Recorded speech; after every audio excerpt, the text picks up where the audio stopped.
प्रभु यीशु मसीह के पवित्र नाम में आप सबको जय मसीह की। और मैं प्रभु को धन्यवाद देता हूं इस समय के लिए जो परमेश्वर ने हमारे जीवन में हमारी जिंदगियों में दिया है। तो आइए हम परमेश्वर के वचन की ओर, खुदा के कलाम की ओर चलते हैं। जैसा कि हम परमेश्वर के वचन से, खुदा के कलाम से हम सीख रहे हैं कि एक मसीही जीवन किस प्रकार का होना चाहिए।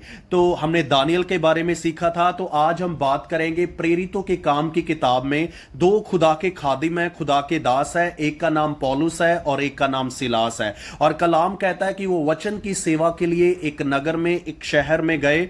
और जब वो वचन की सेवा कर रहे थे तो वहां पर एक लड़की थी जिसके अंदर दुष्ट आत्मा थी, और वो दुष्ट आत्मा की सहायता से भविष्य को बताती थी। और कलाम कहता है कि जब उसने पौलुस और सिलास को देखा तो उसने कहा कि ये परमेश्वर के सच्चे सेवक हैं, सच्चे दास हैं, जो तुम्हें सच्चाई का सुसमाचार प्रचार करते हैं। तो कलाम कहता है कि खुदा के खादिम पौलुस ने आज्ञा करी यीशु मसीह के नाम से, और वो दुष्ट आत्मा उसमें से निकल गई। और कलाम कहता है कि जब उसके परिवार वालों ने देखा कि हमारा कमाई का साधन चला गया है, तो लिखा है पौलुस और सिलास को पकड़ा, उनको मारा, उनको पीटा।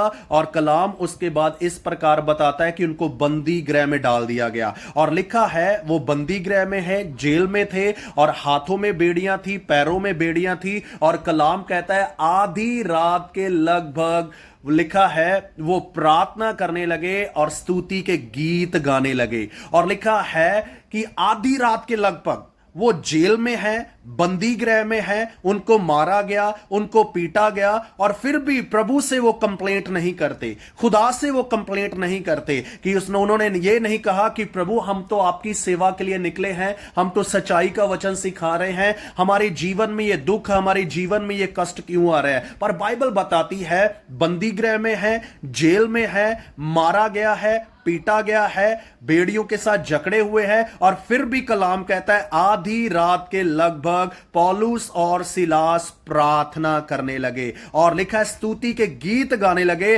और कैदी उनकी सुन रहे थे। तो ऐसा ही मसीही जीवन होना चाहिए। हर दुख में, हर परेशानी में, हर मुसीबत में प्रार्थना करते रहें, दुआ करते रहें। और आगे पता क्या लिखा है, कलाम इस प्रकार कहता है कि जब पौलुस और सिलास प्रार्थना कर रहे थे, स्तुति के गीत गा रहे थे, और कैदी सुन रहे थे, तो लिखा है परमेश्वर की ओर से एक सामर्थ आई, और उस सामर्थ के द्वारा सारे बंधन टूट गए।